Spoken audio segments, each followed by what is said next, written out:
Boker Tov Rabotai, quelques passages du livre Rabbeinu Behaye sur la paracha de Pinhas. Alors il dit, c'est où Etrosh, faire le recensement des béné Israël. Alors il dit, pourquoi encore une fois on doit compter le peuple? Pourquoi encore une fois connaître le nombre exact de Am Israël? Mashlou Razal Mashal. Hachamim il donne un exemple. Je pense que Rashi aussi le rapporte. Ça veut dire, dans un troupeau, il y a eu des loups qui sont rentrés, ils ont défoncé la clôture et ils ont dévoré quelques moutons. Alors, qu'est-ce qu'il fait le roi et le berger? Et lui, il les compte, les da minyan notarot, pour savoir combien ils sont restés. Ça veut dire, il veut savoir, il avait 30 maintenant, combien il lui reste. Ve'od, alors Akadosh Baruch Hu, la même chose. Une fois qu'il y a eu les 24 morts, Akadosh Baruch Hu, il aime tellement Am Israël, c'est comme le berger qui est attaché à son troupeau. Alors on les compte pour savoir le reste, combien il reste. Ve'od, shebitehil animnu kshiatzu mitzrayim. Il les a comptés auparavant quand ils sont sortis d'Égypte. Mais là, quand le moment du décès de Moshe Rabbeinu va arriver bientôt, c'est comme un troupeau que le patron il donne le troupeau au berger. Alors maintenant, quand le berger qui est Moshe Rabbeinu, il rend le troupeau, alors il dit voilà, ça veut dire ils font un calcul détaillé. Hein? Et d'ailleurs, Moshe Rabbeinu, dans la paracha de Pinhas, quand il parle d'un chef spirituel, il dit Velotiye Adat Hashem Katson Asher En Lahem Roé. Et il compare le chef spirituel comme un roé, comme un berger, et Adat Hashem comme le troupeau. Ensuite, le deuxième passage. Alors il dit Hanoch Mishpahat Hanochi. Hein? Alors là, on dit les descendants de chaque tribu, etc. Alors, Peresh Rashizal, les fiches ayua umot mevazinotan, parce que les goïms voisinants, ils se moquaient du peuple d'Israël. Pourquoi? Omrim, alma elu mityahasim al shiftehem le betavotam. Ils sont en train de dire, ils sont les descendants de tel ou tel chevet, comme la Torah le dit. Svurim hem shelo shaltu hamitzriim binshotehem. Ils pensent que les béné Israël, les filles, quand ils étaient en Égypte, est-ce que les Égyptiens, certainement, ils ont abusé d'elles, ils étaient des esclaves, ils pouvaient faire d'elles ce qu'ils voulaient. Les fikach hiti la kadosh baruch hu shemo alehem. C'est pour ça que dans chaque nom de famille, Akadosh Baruch Hu, il a mis son nom et on inclut le nom dans le nom de famille. Shemo alehem heba tehila ve yud basof. Ça veut dire par exemple quand tu dis ha hanochi. Pourquoi on dit ha hanochi? On aurait pu dire hanoch mishpahat hanochi. Pourquoi ha hanochi? Parce qu'il y a le he de yud he vav he. Et il y a le yud à la fin. Hanochi, ça finit avec un yud. Ça veut dire il y a ya en tout. Ça veut dire que cette famille, elle fait partie de Shifteya. Ils n'ont pas été abusés. Les fikachité la kadosh baruch hu shemo alehem hebatehila veyud basof. Et tous les shevatim. Mishpachat hanochi, mishpachat apaloi, mishpachat hetzroni, mishpachat ozieli. Toujours ça commence avec un he et ça finit avec un yud qui est le nom de Akadosh Baruch Hu. L'omar me'idani alehem. Moi, je témoigne sur eux. Shehem bene avotehem. Ils sont les enfants de leurs arrière-parents qui n'ont pas eu, hasve shalom, des relations avec des Égyptiens. Vezeu shem meforash alide David, alava shalom. Shesham alou shifteya. Quand il parle des shvatim, il dit shifteya. Les shevatim de Dieu. Encore une fois, yud he. C'est comme ha-hanochi, ha-paloi. Ils sont considérés shifteya et doute les Israël.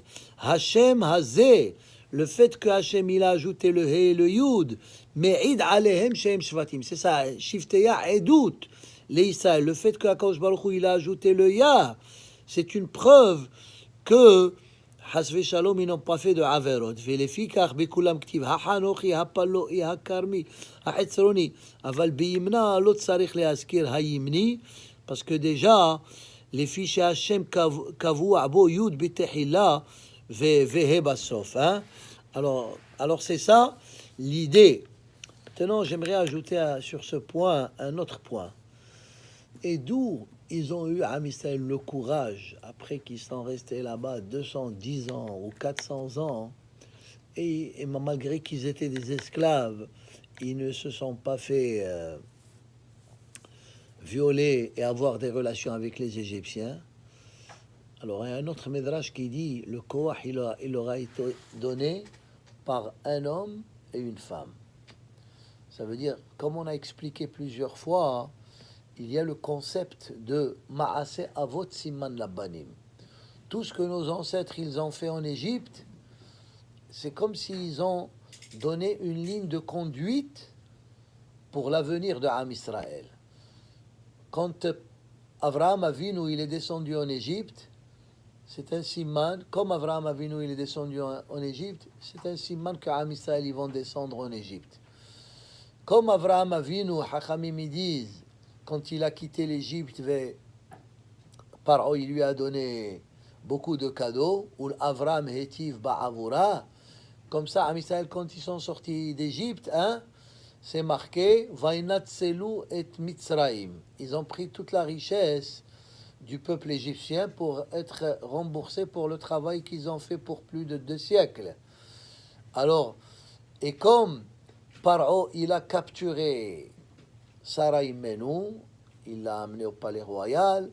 Alors, la même chose, dans l'avenir, les prochains Paro, ils ont capturé Am Israël comme des esclaves. Et quand Paro, il a voulu toucher Sarah, le Malach, le Medrash, il dit, il est venu, il lui donnait, à chaque fois qu'il voulait toucher Sarah, le Malach, il lui donnait un coup. Et il lui a dit, comme toi, tu as reçu 10 coups, ton peuple, le fait qu'ils vont souffrir, mon peuple de Am Israël, ils vont recevoir 10 coups. Ça, c'est les Esser Makot. Ça veut dire que Mida Keneged Mida. Alors, ça veut dire que, étant donné que Sarah Imenu Hatzadeket, elle ne s'est pas laissée se faire abuser par Paro, alors spirituellement, Ma'ase Avot Siman Labanim, elle a donné la force à toutes les générations de Am Israël de ne pas trébucher dans ce péché. Alors ça, c'est un homme. Ça, c'est la femme. Et l'homme, c'est qui? C'est Yosef Hatzadik. Yosef Hatzadik, malgré qu'il était le seul et unique juif en Égypte, il n'y avait pas 2 juifs. Il était le seul, il était Nahar. Malgré ça, il est resté attaché au judaïsme. Il disait, Ish Ivri Anochi, je suis un homme hébreu. Et la femme de Potiphar, elle a essayé plusieurs fois de le faire trébucher. Et comme nous connaissons l'histoire, il a tenu bon. Alors, un homme comme Yosef Hatzadik, Ma'ase Avot Siman Labanim, il a donné la force à tout le peuple d'Israël pour les générations à venir de ne pas faire ce péché. Alors l'homme, c'est Yosef Hatzadik. Et la femme, c'est Sarah Imenu. Et grâce à eux, Am Israël, ils n'ont pas été impurifiés. La Gemara, elle dit là-bas, il y avait juste une seule femme. Ve'akatuv pirsem ota. Encore quelques passages de Rabbeinu Behaye. Il dit, sur Parashat Pinhas, il dit, Veda'at Rabbotenu Zal, qui Pinhas hu Eliyahu, que Pinhas c'est Eliyahu, il est devenu Eliyahu un Navi, Alors il dit comme ça, il dit Vitachen lomar al shem sofo chez Nistalak, ça veut dire pourquoi il a eu ce nom de Eliyahu alors qu'il était Pinhas. Il dit Hashem sofo chez Nistalak ve Hazar et Elihu, ça veut dire il est devenu comme Hasve Shalom, il est devenu comme Dieu, ça veut dire il est monté spirituellement. Nikra Elihu. Eliyahu, ça veut dire El, c'est un nom de Dieu, et Yahou, il y a là-bas le Yudke Vavke. Shiu Kolel Shnei Hashemot. Il dit, et dans le nom de Eliyahu, il y a El et il y a Yahou, il y a les deux noms. Shnei Shemot Din Verahamim. Ça veut dire dans El et Yahou, il y a le nom de Dieu qui représente les jugements sévères, et il y a le nom de Dieu qui représente Rahamim. Alors il dit ici, El Houdin. Quand on dit El, ça veut dire c'est le nom de Dieu qui représente jugement. Vehu Haberit. Et ça c'est ça l'alliance qu'il a fait avec lui à Kadosh Baruch Hu. Entre parenthèses, nous, je ne sais pas d'où il tire ça, hein, mais ici au Beth Midrash, on a étudié plusieurs fois que le nom de El, c'est un nom de le contraire, c'est un nom de Rahamim. Hein, c'est comme c'est marqué El, Hesed El Kol Yom. La bonté de Hakadosh Baruch Hu, c'est marqué El, Hesed El. Ça veut dire que El, c'est un nom de Hesed. Ici, et comme on dit par exemple, quand Moshe Rabbeinu il a prié pour Myriam, il dit El na refanala. Hein? Et la même chose concernant quand on dit Vaya Avor, hein? Shlosh Esre Midot Shel Rahamim, Hashem Hashem El Rahum Vehanun. Alors El, c'est un nom de Rahamim. En tout cas ici il dit El Hu Din. Et Yud Hevav Hu Rahamim. Et Yud Kevav Ke, comme nous le savons, c'est Midat Rahamim. Vehu Hashalom. Veineu Kalul Mikoach Hadin Ve'arahamim. Ça veut dire que des fois, Eliyahu Hanavi peut se dévoiler comme quelqu'un de Midat Rahamim, comme on a étudié plusieurs fois dans le Talmud, quelqu'un qui est dans des problèmes. Et Eliyahu Hanavi, il vient de nulle part, boum, il le sauve. Ou bien Ani qui n'a pas de quoi manger, il vient, il le sauve. Comme on a vu plusieurs histoires. Alors des fois, il vient Midat Rahamim, et des fois, il vient Bemitadadin, hein. Il vient, il punit. C'est comme là-bas, Eliyahu Behara Carmel. Il a puni Nevi et Baal. Hein? Et alors, c'est ça. Il dit que Eliyahu, que Pinhas chez Eliyahu. Et ensuite, il rapporte Vekata Vechacham Rabbi Avraham. Il parle de Rabbeinu Avraham et Ben Ezra. Il dit Ki a Kohanim Hagedolim Hayumi Bene Pinhas. Il dit que le Even Ezra, il dit que Pinhas c'est pas Eliyahu parce que c'est marqué, hein, c'est marqué Aharav. Ve'haitalo berit keunat Aharav. Ça veut dire Aharav, ça veut dire une fois qu'il va mourir, ses enfants ils vont rester Kohanim. Alors ça veut dire que lui il est mort. Et s'il est mort, il n'est pas Eliyahu. Umilat Aharav le'ot shemet ve'eno Eliyahu. Ah, mais le Even Ezra dit Avala emethu kedaat razal ki Pinhas hu Eliyahu ou bi urmilat Aharav Ahare histalkuto. Aharav, ça veut pas dire après qu'il est mort, après qu'il est monté au ciel, hein. Alors il peut toujours, même avec le terme Aharav, on peut expliquer que c'était Eliyahu. Alors on a dit maintenant une autre preuve, il amène le Rabbeinu Behaye que Pinhas et Eliyahu. למדנו אותו ממה שאמרו בבבא מציעא, על הגמרא דום בבא מציעא, אשכחי רבי אבהו לאליהו. Rabbi Avahu, il a eu le zéchout de voir Eliyahu Hanavi. Et où est-ce qu'il était, Eliyahu? Dehava ka'e bebet akvarot. Il était au cimetière, hein? Chez l'Akoum, cimetière de Goïm. Amarleh, lav kahanaat. Alors il lui a dit, comment ça se fait que toi, Eliyahu, tu es au cimetière, mais tu es un Kohen. Kelomar hayatamea alav al shelo hayanizhar betum'at haohel. Ça veut dire, Rabbi Avahu, il était étonné. Comment Eliyahu, il fait pas attention alors que lui, il est Kohen. Ve'amar le, qu'est-ce qu'il lui a répondu Eliyahu? Shen akum metam'in beohel ella Israël. Ça veut dire, on connaît cette halakha. Adam ki yamut baohel, atem keruim Adam, ve'en ovde kechavim. Keruim Adam. Hein? Alors, ça veut dire quoi? Ça veut dire que Eliyahu, c'est un Kohen. Pourquoi? Parce que Pinhas, comme dans la paracha, Berit Keunat Olam. Hachem, il lui a Hachem, il lui a donné une alliance pour l'éternité. Alors ça veut dire quoi?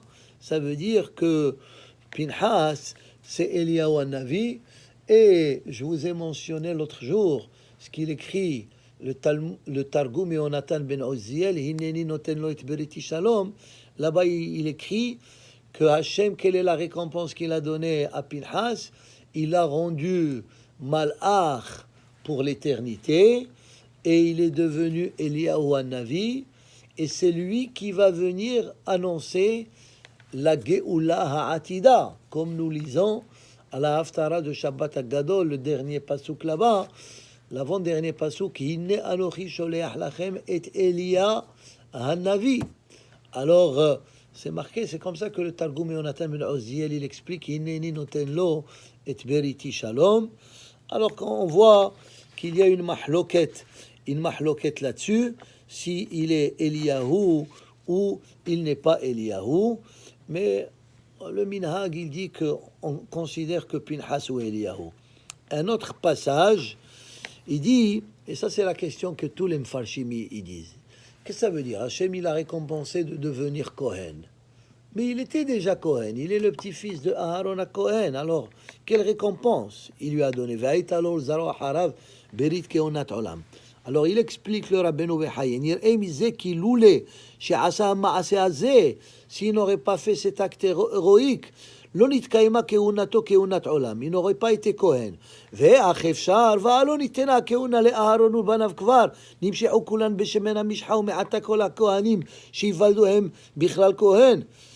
C'est quoi là? Celui qui, si le père il est Kohen, le fils il est Kohen.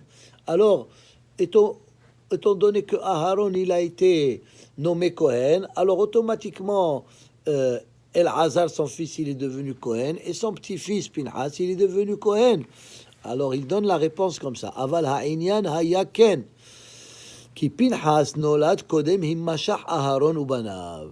Ça veut dire que Pinhas, il est né avant que Aharon et ses enfants, ils soient, on leur met l'huile de la Kehuna. Ve'en bichlal Kehuna. Ve'en bichlal Kehuna rak hakohanim sheyivaldu lahem acharei meshihatan. Ça veut dire qui va être Kohanim? Uniquement les enfants qui sont nés après qu'ils ont été nommés Kohanim.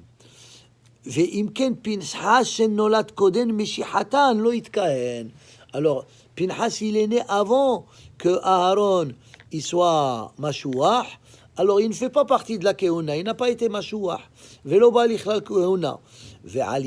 Alors ça veut dire il est tombé entre les briques. Des fois, tu fais une loi, mais elle règle pas tous les problèmes. C'est comme si juste Aharon et El-Hazar qu'ils ont été nommés, mais Pinhas, il est déjà né, n'a pas été nommé, alors c'est uniquement Aharon et El-Hazar et leurs enfants. Hachem, maintenant, il est venu réparer ce tort, il lui a dit, toi aussi tu es Kohen. Peut-être il était vexé qu'il n'était pas Kohen, alors que son père et son grand-père étaient Kohen. Velo ba lichlal keuna, ve'al yedei ha'ma'aseh hazeh she'asa nitela keuna le'olam. La keuna, il lui a été donnée. Veze she'amar keunat olam, veze she'amru Hazal, il dit, c'est ce que Hachamim, ils expliquent, lo nitkahan Pinhas ad sheharago les Zimri. Ça veut dire que Pinhas, il est devenu Kohen réellement uniquement une fois qu'il a fait cet acte héroïque où est-ce qu'il a tué Zimri ben Salou, et c'est pour ça qu'il a été récompensé. Vehaita lo zar'u harav berit kehunat olam. Baruch Adonai le'olam, amen ve amen.